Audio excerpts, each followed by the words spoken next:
Namaste. Every person comes with his or her destiny. Something has to be completed.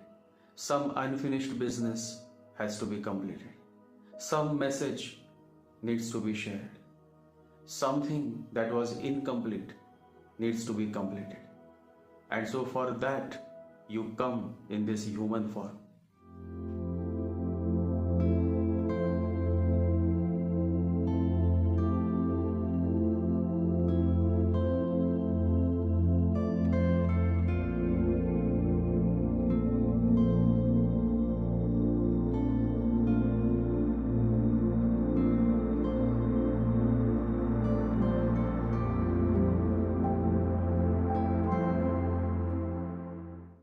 So many people, when they remain childless, there is a higher purpose to it, a higher calling.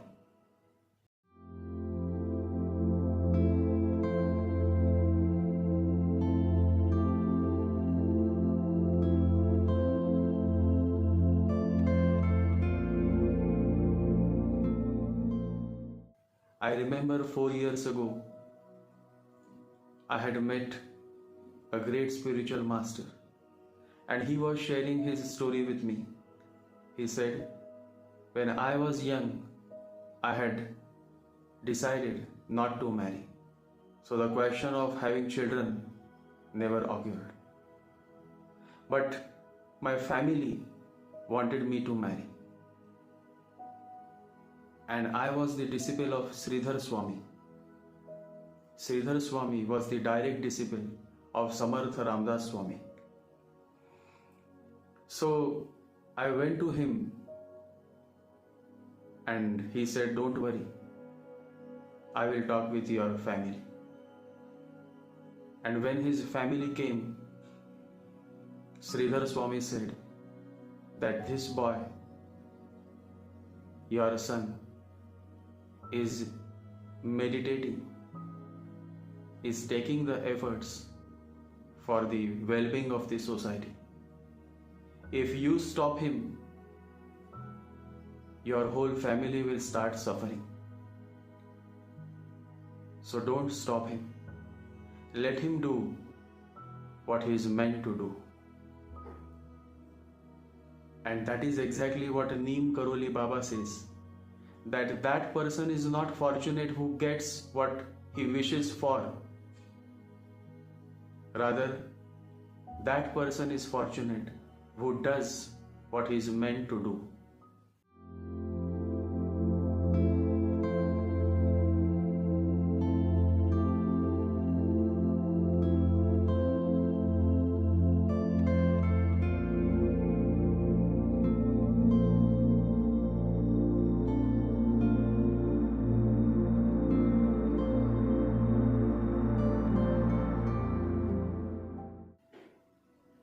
In this podcast, I have talked briefly on what it means to being childless and whether having a child brings happiness.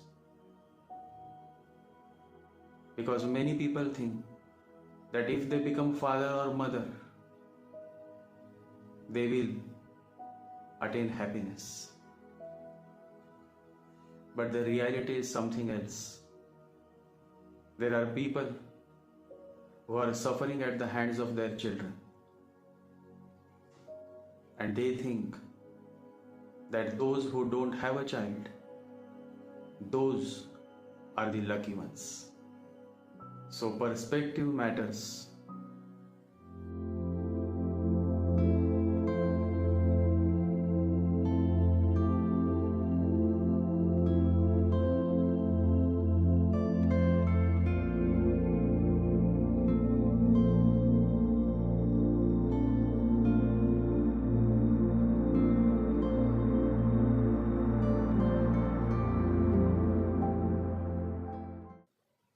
And so, in this podcast, I am going to share a fresh perspective.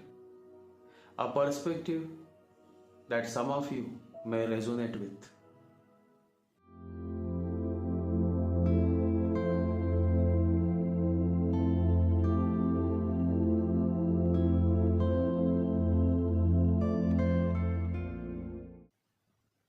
So let's begin.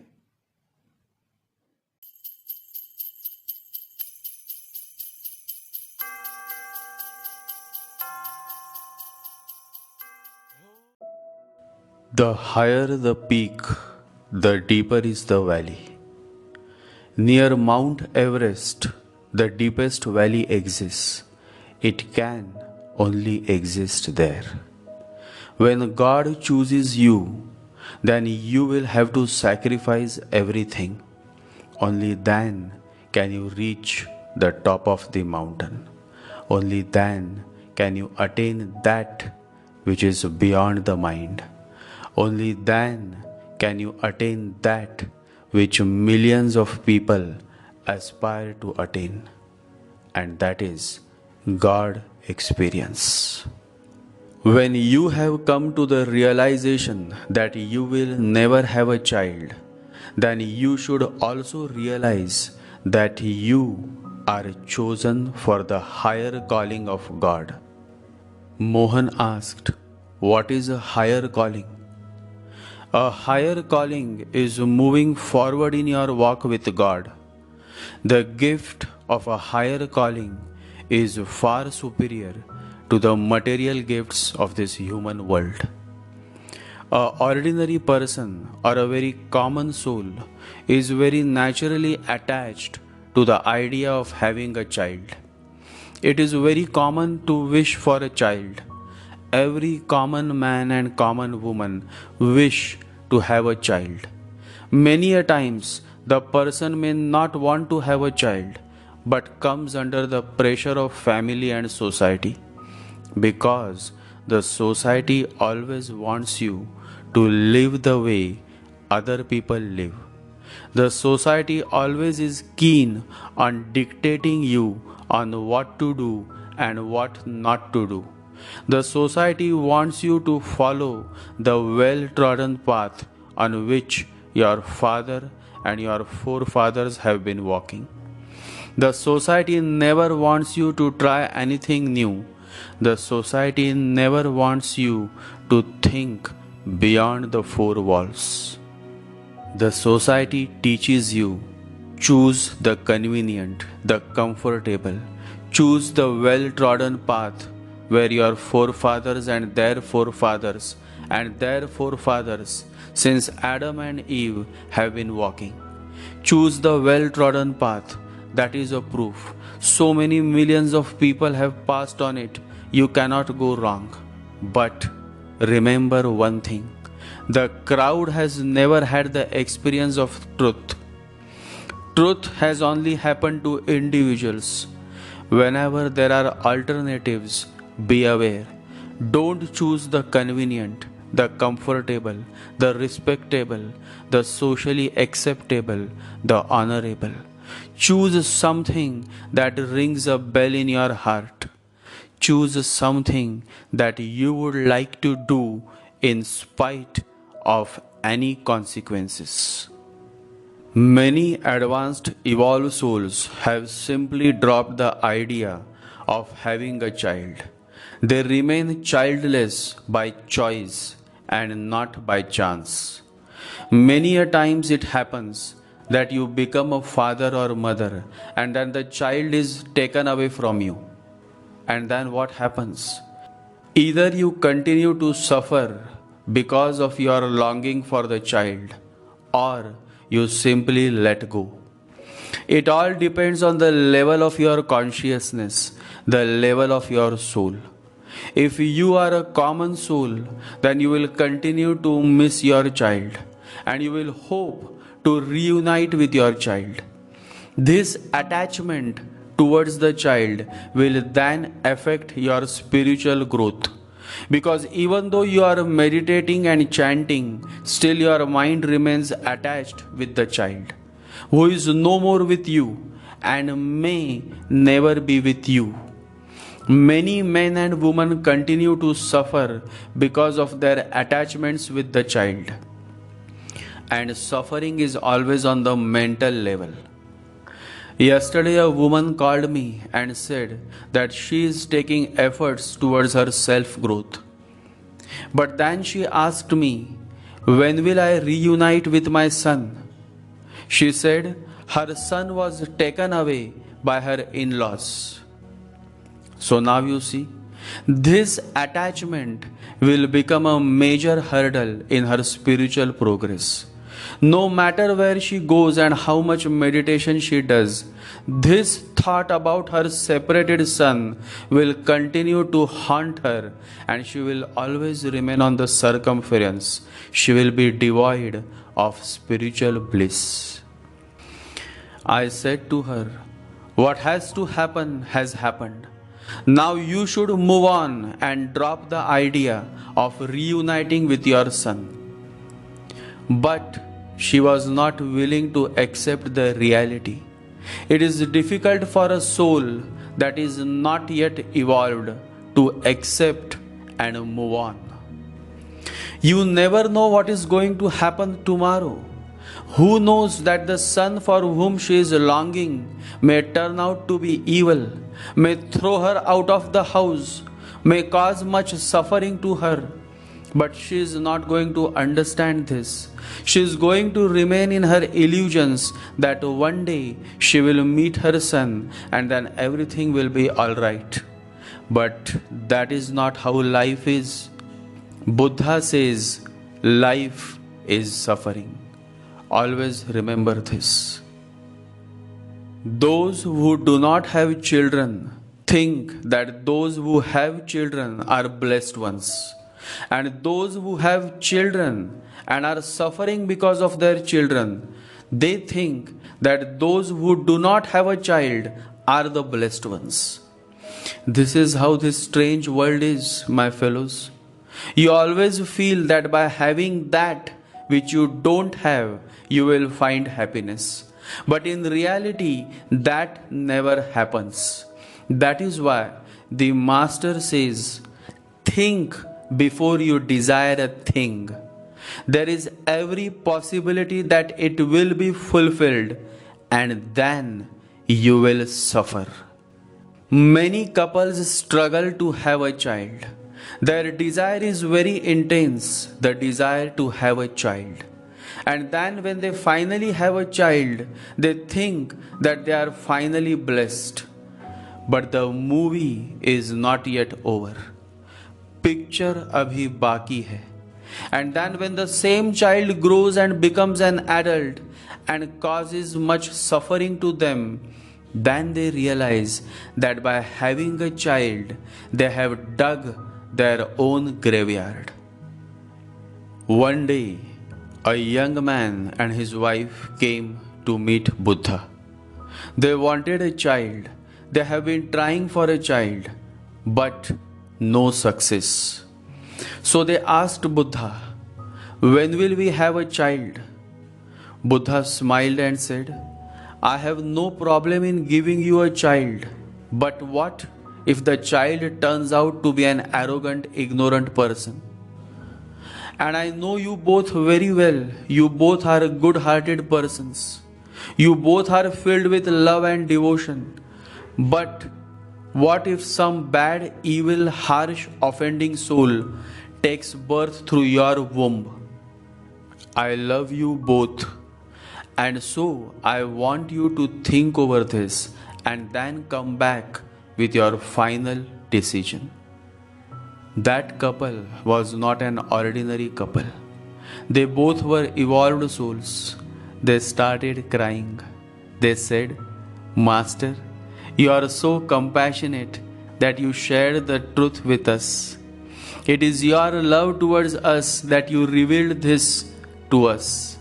And we can now understand from your insights that if we bear a child, then that child is going to cause much pain and suffering to us.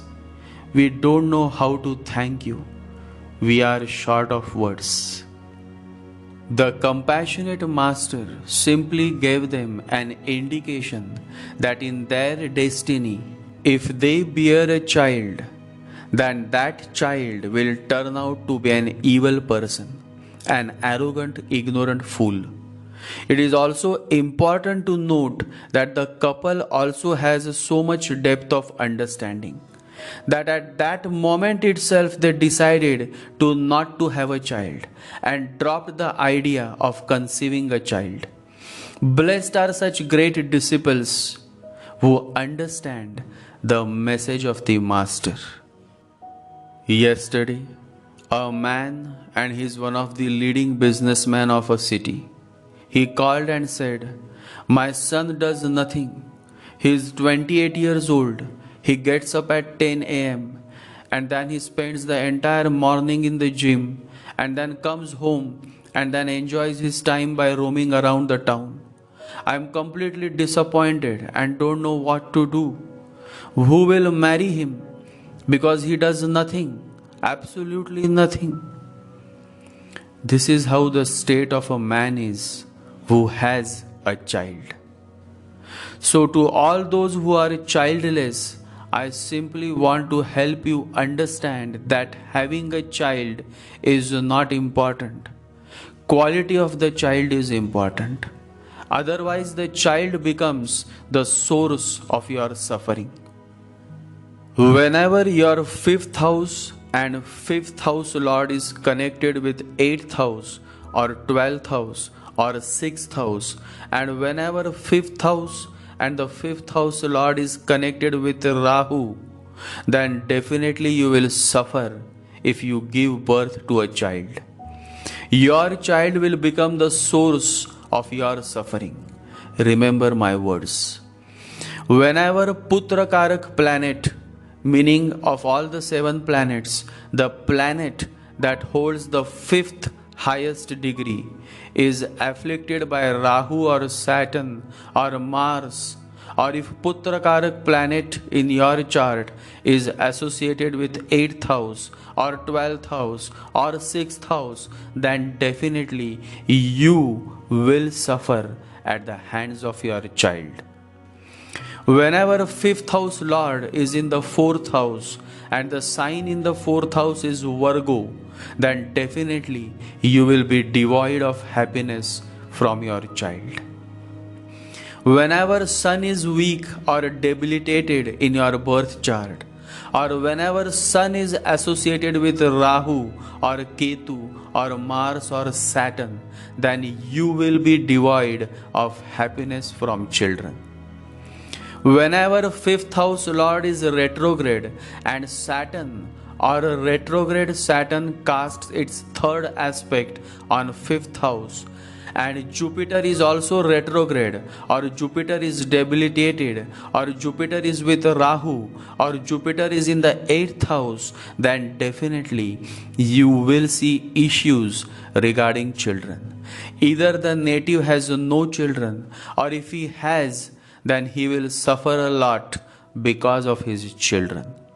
Whenever Jupiter, Venus and 5th house lord and 5th house is afflicted or weak, you should know that there is absolutely no happiness from children. So in such a case, if you remain childless, then that is much better than to suffer at the hands of your children. That is why Buddha said to that couple, "I can help you become mother and father, but what if the child turns out to be negative and evil by nature?" Evolved souls are always unconventional by nature, and these evolved souls are primarily under the influence of higher octave planets. Mohan asked, which planets are higher octave planets? Primarily, we have 2 higher octave planets, and those 2 planets are Uranus and Neptune. And since Aquarius is ruled by Uranus, unconventionality comes naturally to Aquarius sign. And so many men and women born with moon in Aquarius or Rahu in Aquarius or major planets in Aquarius are found to be unconventional, modern, and with a very different perspective towards life in general. Similarly, whosoever has a strong Uranus Neptune in the birth chart is also a highly unconventional person. And if such a strong Uranus or Neptune gets support of other positive planets, then a genius is born. Someone as great as Rabindranath Tagore. Rabindranath Tagore had Neptune in his ascendant, and his moon was in conjunction with Neptune. And since Neptune is the higher version of Venus, he was able to write some of the greatest poems which won him a Nobel Prize. The 1913 Nobel Prize in Literature was awarded to Rabindranath Tagore. And the Nobel organization quotes that he was awarded the Nobel Prize because of his profoundly sensitive, fresh, and beautiful verse, by which, with consummate skills, he has made his poetic thought, expressed in his own English words, a part of the literature of the West. Such is the higher power of Neptune. Evolved souls can be identified based on the placement of Uranus and Neptune and their connection with the lower octave planets such as Venus, Jupiter, Mars, and Moon. It is a very deep subject. I will reveal more on this on some other occasion.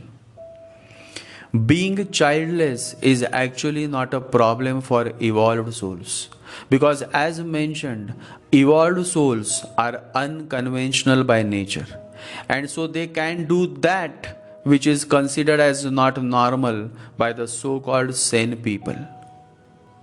From spiritual progress perspective, if by chance you are childless and you are a spiritual person, then being childless is the most wonderful development for you, because children becomes the hurdle between you and your spiritual progress. Now this may not go well with every person who is listening to this podcast, but as mentioned, this sharing is only for a selective people who have a certain depth of understanding. The Master says the major mistake in bringing up children are many, but I will talk only about the most important mistake. First, the idea that they belong to you. They come through you. You have been a passage, but they don't belong to you. They are not your possessions. Out of this idea of possessiveness, many mistakes arise. So by chance, if you have a child and you are walking on the spiritual path, then you should not entertain the idea that your children belong to you. Else this possessiveness towards your child will become the cause of many sufferings in your life. So having children is okay as long as you don't become possessive of your children. Once you start thinking that your children are your possessions, you have reduced them into things. Because only things can be possessed, not human beings. It is the ugliest act you can do. And those poor children are so helpless, so dependent on you, they cannot rebel. They accept whatever your idea is. I come across many mothers and fathers who are so much possessive of their son and daughters. In the end, this possessiveness brings many miseries in their life.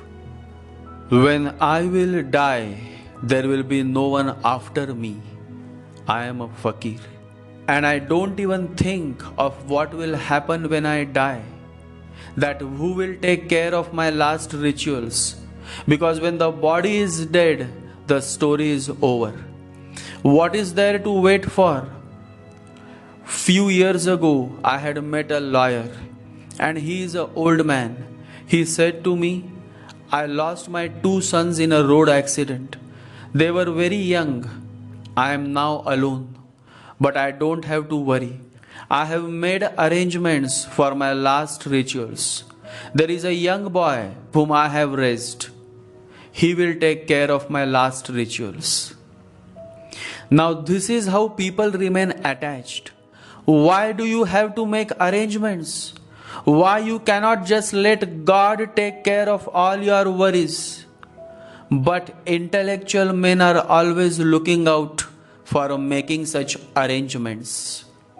While a Ketuish man is least bothered on what happens when he is dead, he is not even going to make any arrangements for the last rituals, because he is perfectly aware that someone will find money from his pocket and use it for his last final rituals. Either they will burn him or bury him.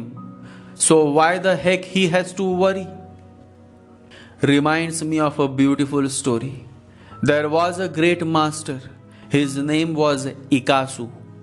He was a very extraordinary human being of great innocence and joy. He loved to laugh and dance and sing. One day, when he was going to die, his disciples asked, "What are we going to do with your body? Because you have lived such an unconventional life, we don't know whether to bury or burn you. What are we supposed to do?" And the dying master opened his eyes, laughed his last laughter, and said, "Surprise me." And then he closed his eyes and died. This is the way of the innocent. Surprise me. Even in death there is innocence, laughter. Even in death there is no complaint. He is waiting to be surprised. Whether you burn him or bury him, decide yourself, but make it a surprise. Don't ask it. Don't follow any given instructions, because then it will not be a surprise at all. If I say bury me or burn me, then I will already know about it. You have to keep a certain surprise element in your life. And so if you are childless, then naturally this surprise element remains. You don't know who is going to do the last rituals for you. And if you truly are an evolved soul, then does that really matter? An evolved soul simply sets out on his or her next journey, the journey towards the beyond. It is said that many souls desire for a place in heaven after death. However, Bhagwan Raman Maharshi specifically mentions that heaven is a very ordinary place to be. Heaven is a vestige of time, quotes Bhagwan Raman Maharshi. You see, just the way people think that heaven is the only place to be, similarly, common men think that to complete their family, a child is needed, or to be precise, a son is needed. When in reality, these ideas are your illusions. There is no reality to it. Childless men have attained moksha much faster than those who have children, simply because there is no child to get attached to. However, those who have children can also attain moksha, provided they stop being possessive of their child and stop getting attached with their child. The whole thing comes down to one word, my fellows, and that one word is attachment, which drives you birth after birth, and you remain where you are, miserable and lost in this vast human world. Let me tell you, even if the guru or the master is with you in the physical form, still the guru cannot help you overcome your attachments unless and until you start making efforts to turn inwards and realize the futility of attachments.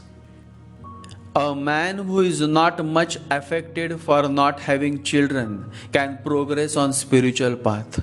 However, a typical woman or man who is constantly thinking about his or her separated child, or is feeling depressed for not having a child, will remain stuck and will again fall in the never-ending cycle of birth and rebirth. These things are very difficult to digest. That is why I share it with only few. Maybe those who are listening to this podcast and are resonating with it are the chosen ones. For they will be able to move on and progress on their spiritual path. Remember, when you are having no child or when you are separated from your child, and if you are a spiritual person, then it is a signal from God that the child is not meant for you. You are just a biological father or a biological mother. Beyond that, there is absolutely no karmic balance connected with your child. So drop the attachment and move on.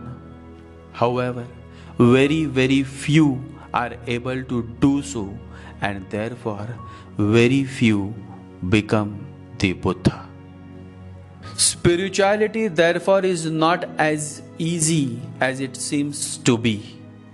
Just by growing a long beard and applying a tilak on your forehead and adopting some fancy spiritual name will not bring any spiritual progress to you. Your appearance may attract a few million people, but how does that help you grow within? The truth has nothing to do with outer appearances. Truth has much to do with what lies beneath. Once it happened, there was a great spiritual master. His name was Swami Swarupananda. Interestingly, he never kept a beard. He always used to have a clean shaven face. And let me tell you, he was the greatest spiritual master that the world had ever known. He lived in a small village called Pavas in Konkan. Few days ago, when he was about to take samadhi, his disciples invited one person. They thought he had great powers. They thought he was a spiritual master because his appearance was very attractive. Long beard, big tilak on his forehead. And so they went and asked Swami Swarupananda of Pavas. And Swami said, what you see on the outside is not in the inside. The message was loud and clear. Don't take this man as a spiritual master, because the spiritual avatar that you see on his outer appearance is completely absent within his being. He is just a spiritual showcase piece. Always remember, a true sannyas has nothing to do with outer appearance. You may roam around in jeans or in short pants, and still you will be the greatest sannyasi if you have renounced the I thought. Bhagwan Raman Maharshi quotes, sannyas is only the renunciation of the I thought and not the rejection of the external objects. Real spiritual person is not the one who says, I have renounced everything, but the one who says, I am not the doer. Bhagwan Raman Maharshi quotes, even better than the man who thinks I have renounced everything is the one who does his duty but does not think I do this or I am the doer. Even a sannyasi who thinks I am a sannyasi cannot be a true sannyasi, whereas a householder who does not think I am a householder is truly a sannyasi. How beautiful and deep is this quote. When you are not the doer, when you no longer take the credit for doing anything that is good, then God takes over. And when God takes over, you don't have to do anything special. Everything happens in its own accord. Being childless is perfectly fine if you have a certain depth of understanding. Otherwise, there are millions and millions of couples having dozens of children. But are they happy? They may smile on your face, but in their bedrooms they weep like a child because they suffer at the hands of their child. And so, let us not make this idea of having a children as a mandatory thing. If you are pressurized for bearing a child and you are not willing to do so, then you must express yourself and not succumb to the pressure of the society. Remember, whatever happens, happens for a reason, and you still are unaware of that reason. That is how Jesus says to Peter, "You do not realize now what I am doing, but later you will understand." You will understand, but till then you should learn to live your life with total acceptance. Accept the fact that God wants you to remain childless, because there is a much higher purpose to your life, which you currently are unaware of. But later you will understand, you will come to know. My fellows, every individual is unique. It is wrong to compare, and it is wrong to follow the conventions of the society, because you are not a product. You are not a robot. You are a living human being, and you are born for a reason. Always remember this. You are not born accidentally. You are born for a special purpose, which you will understand as you start turning inwards, as you start becoming more and more meditative, as you start becoming a man of heart, as you start surrendering yourself at the feet of the Master. Always remember, each person comes into this world with a specific destiny. He has something to fulfill. Some message has to be delivered. Some work has to be completed. You are not here accidentally. You are here meaningfully. There is a purpose behind you. The whole, that is the universe, intends to do something through you. And so, always value yourself. When there is a certain emptiness in one aspect of your life, God ensures that the other side of your life elevates to new heights. It may happen that on one end you may have no child, but on the other end you may have that which millions and millions of people long for. Always remember, there is no such thing called a loser. If one end of the seesaw goes down, then the other end always shoots upside. And so, there are many childless couples in this vast human world.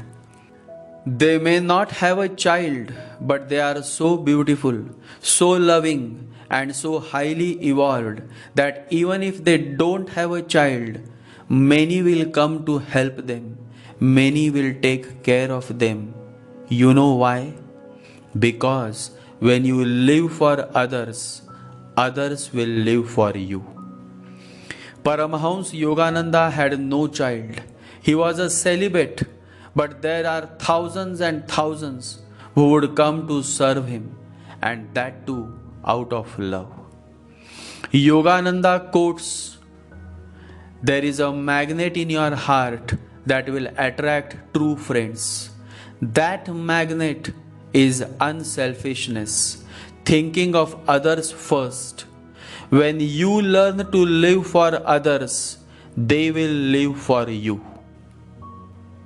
The bottom line is simple and straight. If you are childless, then it is a sign that you are chosen for a higher purpose. There is a higher calling, and it is only when you accept your life in totality that you will realize the higher purpose. And then you will be able to respond to this higher calling that only few are blessed with. Love to all my followers. Stay blessed and remember to meditate every day. Om Vishnave Namaha. ओम विष्णवे नमः। ओम विष्णवे नमः। जय श्री गणेश। जय गुरु।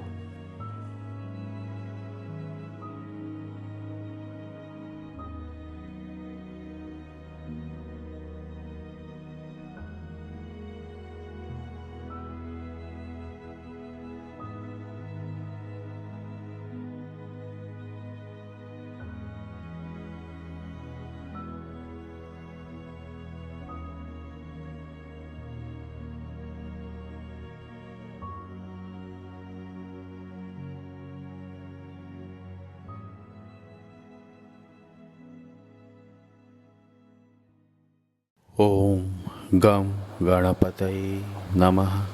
ओम गम गणपतये नमः। ओम गम गणपतये नमः।